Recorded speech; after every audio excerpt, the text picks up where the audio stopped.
Hello guys, today review the Telugu movie Ooru Peru Bhairavakona. Directed by VI Anand గారు.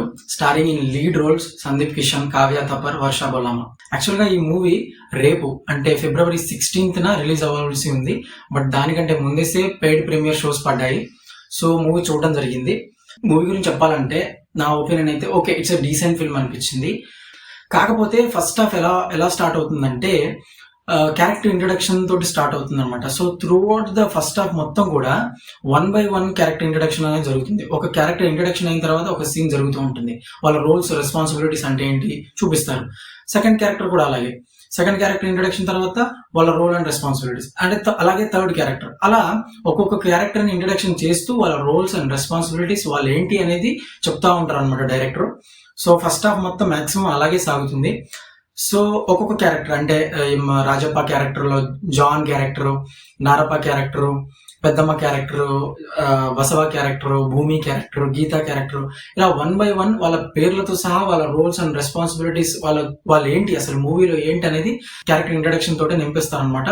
So సరిగ్గా మనకు అసలు థ్రిల్ వచ్చే సీన్ అసలు కథలోకి ఎప్పుడు ఎంటర్ అవుతుందంటే ఇంటర్వెల్ బ్యాంగ్ అనమాట. ఇంటర్వెల్ బ్యాంగ్ అప్పుడే అసలు కథలోకి ఎంటర్ అవుతున్న ఫీలింగ్ వస్తుంది. సో నెక్స్ట్ సెకండ్ హాఫ్ లో ఏం జరగబోతుంది అనే క్యూరియాసిటీని బిల్డ్ చేశారనమాట. సో ఫస్ట్ హాఫ్ లో ఆహా అనిపించే సీన్స్ కూడా ఒక్కటి కూడా అనిపించలేదు నాకైతే.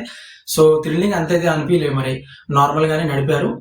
సో అది ఫస్ట్ హాఫ్ అయితే. సెకండ్ హాఫ్ వచ్చేసి ఒక ఇంటర్వెల్ బ్యాంక్ తర్వాత బోరింగ్ వచ్చిన ఫీలింగ్ వచ్చింది. 20 నుంచి 25 మినిట్స్ మధ్యలో కొద్దిగా బోరింగ్ గా సాగింది అనమాట స్క్రీన్ ప్లే. ఒక 20 నుంచి 25 మినిట్స్ తర్వాత నుంచి ఒక ట్విస్ట్ రివీల్ అవుతుంది. ఆ ట్విస్ట్ అదే అసలమాట. ఆ ట్విస్టే ఇక స్టోరీకి మొత్తానికి కథనం అని చెప్పుకోవాలి. అదే మెయిన్ బేస్ అని చెప్పుకోవాలి. ఆ ట్విస్ట్ రివీల్ అయిన తర్వాత ఇంకా క్లైమాక్స్ పోర్షన్ కి డైరెక్ట్ వెళ్ళిపోతారు అనమాట. ఆ ట్విస్ట్ కూడా ప్రీ క్లైమాక్స్ కి ముందు ఈ ట్విస్ట్ అనేది రివీల్ చేస్తారు. ఒక 20 మినిట్స్ ఏమి ఉంటుంది ఆ ట్విస్ట్ అంతే. దాని తర్వాత నుంచి ఇక నెక్స్ట్ క్లైమాక్స్ పోర్షన్ కి వెళ్ళిపోతారు అనమాట. క్లైమాక్స్ ఎండింగ్ అయితే నాకు అంత అనిపించలేదు గైస్. సో నార్మల్ గా అనిపించింది. సో డైరెక్టర్ ఏం చెప్పాలనుకున్నాడో అది ప్రీ క్లైమాక్స్ లో చెప్పేశాడు. సో ఎండింగ్ అనేది నాకు అంత అనిపించలేదు. సో ఒక ఎండింగ్ అనేది ఒక యాక్షన్ తోటి ఎండ్ అవుతుంది అనమాట. సో అసలు మూవీ ప్లాట్ వచ్చేసి హీరో దొంగతనం చేస్తాడు. మూవీ ఓపెనింగ్ లోనే హీరో దొంగతనం చేస్తాడు, నగల దొంగతనం చేస్తారనమాట. ఒక పెళ్లిలో ఒక ఆ పెళ్లి కూతురికి సంబంధించినటువంటి నగలు దొంగతనం చేస్తాడు. దొంగతనం చేసిన తర్వాత భైరవకోన అనే ఊర్లోకి వెళ్ళిపోతారనమాట. అక్కడికి వెళ్ళిన వారు ఇక బయటికి రావడం అంటూ ఏం ఉండదు. అక్కడ చిక్కుకుంటే ఇంకా అక్కడే ఉండాల్సి వస్తుంది. సో హీరో అక్కడికి ఎందుకు వెళ్ళవలసి వచ్చింది, హీరోకి ఆ భైరవకోన ఊరికి ఏంటి సంబంధం, సో ఫర్దర్ గా అతను ఏం చేశాడు, అక్కడి నుంచి అతను ఎలా బయటపడ్డాడు, అక్కడ జరిగిన సిచ్యువేషన్స్ ఏంటి, దానివల్ల అతను ఫేస్ చేసిన ప్రాబ్లమ్స్ ఏంటి, సో దీని మీద స్టోరీ అనేది డెవలప్ చేశారు. ఒక చిన్న ప్లాట్ ని తీసుకొని డెవలప్ చేశారు అనమాట. యాక్చువల్లీ ఇది ఒక లవ్ ట్రాక్ అనమాట. సో ఈ లవ్ ట్రాక్ ని ఏ విధంగా చూపించారంటే ఒక థ్రిల్లింగ్ ఎలిమెంట్స్ తో ఈ లవ్ ట్రాక్ ని చూపించడం జరిగింది. సో అదనమాట స్టోరీ ప్లాట్ అయితే. సో ఖచ్చితంగా మీరు థియేటర్కి వెళ్ళి చూడండి. ఒక డీసెంట్ ఫిల్మ్ అనమాట. మీరు థియేటర్కి వెళ్ళి ఎక్స్పీరియన్స్ చేయాల్సిందే ఈ మూవీని. ఇక బ్యాక్గ్రౌండ్ స్కోర్ అంటారా, బ్యాక్గ్రౌండ్ స్కోర్ అయితే అంత అనిపించలేదు మరి నాకైతే. పాటలు అయితే బాగున్నాయి. బ్యాక్గ్రౌండ్ స్కోర్ పక్కన పెడితే మనకు పాటలు అయితే 2 పాటలు బాగుంటాయి. ఫస్ట్ హాఫ్ లో ఒక పాట బాగుంటుంది, సెకండ్ హాఫ్ లో ఒక పాట బాగుంటుంది. సో అదనమాట. సో ఈ 2 సాంగ్స్ బాగుంటాయి. సో క్లైమాక్స్ లో ఒక సాంగ్ వస్తుంది, అది యాక్షన్ టైంలో ఒక సాంగ్ వస్తుంది ఎండింగ్ టైంలో. సో అది అంత అనిపించలేదు మరి. సో అదనమాట. ఇక screen play. So first half అంతా స్క్రీన్ ప్లే కొద్దిగా బోరింగ్ అని అనిపించింది. ఎందుకంటే 1 by 1 క్యారెక్టర్ ఇంట్రడక్షన్ కి చాలా టైం తీసుకున్నారు అనమాట. వాళ్ళ రోల్ ఏంటి, రెస్పాన్సిబిలిటీస్ ఏంటి అని చెప్పడానికి చాలా టైం తీసుకున్నారు. ఫస్ట్ హాఫ్ మొత్తం అదే జరిగింది. సో ఇంటర్వెల్ తర్వాత కూడా స్క్రీన్ ప్లే అనేది కొద్దిగా డ్రాగ్ అయిన ఫీలింగ్ వచ్చింది. దాని తర్వాత అంటే ఒక 20 నుంచి ఇంటర్వెల్ తర్వాత 20-25 మినిట్స్ నుంచి కూడా ఇక ప్రీ క్లైమాక్స్, క్లైమాక్స్ ఇవన్నీ బాగానే ఉంటాయి. అప్పుడు స్క్రీన్ ప్లే చాలా బాగా చేశారు.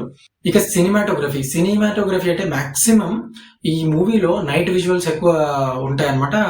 Throughout the movie 80% night visuals లోనే మనకు మూవీ అనేది రన్ అవుతా ఉంటుంది. సో నైట్ విజువల్స్ చాలా బాగా అనిపిస్తాయి. సో మొత్తానికైతే మూవీ ఓకేలా ఉంది నాకైతే గైస్. మరి మీకు ఎలా అనిపించిందో కింద కామెంట్ బాక్స్ లో తెలియజేసుకోవడం మర్చిపోవద్దు. మరి నా రికమెండేషన్ ఏంటి, ఫస్ట్ ఆఫ్ ఆల్ మూవీ చూడొచ్చా చూడకూడదా? మూవీ అయితే చూడొచ్చు. అడల్ట్ కంటెంట్స్ అయితే ఏమీ లేవు మూవీలో. మూవీ అయితే చూడొచ్చు. సో డీసెంట్ ఫిల్మ్ అనిపించింది. కాకపోతే స్టోరీని ఇంకా డెవలప్ చేసి ఇంకా కొన్ని ట్విస్టులు పెట్టుంటే బాగుండేది అనిపించింది. ఒక ట్విస్ట్ చుట్టే మూవీ మొత్తం రన్ అవుతుంది అనమాట.